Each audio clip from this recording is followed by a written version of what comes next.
going to say a brief, At a minimum, there has to be due process for people to show that they're not even members of the gang. There are reports now coming out that many of the people that were sent to El Salvador are not actually members of the gang. Our named plaintiffs dispute that they were members of the gang. And so I think what we're going to see are many people being falsely accused of being a member of this gang. And what that means is they could end up in a Salvadoran prison for a year, 2 years of their whole life.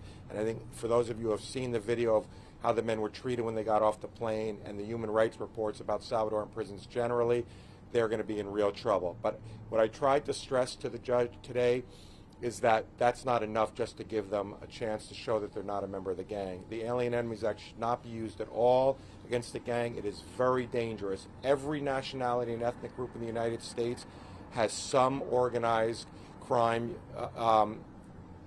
gang, and so that all of a sudden, if the president's power were unreviewable under this act, then anybody could be termed an alien enemy, saying you're part of this gang or that gang, and we're going to send you to a Salvadoran prison. So I think the implications of the government's position are staggering.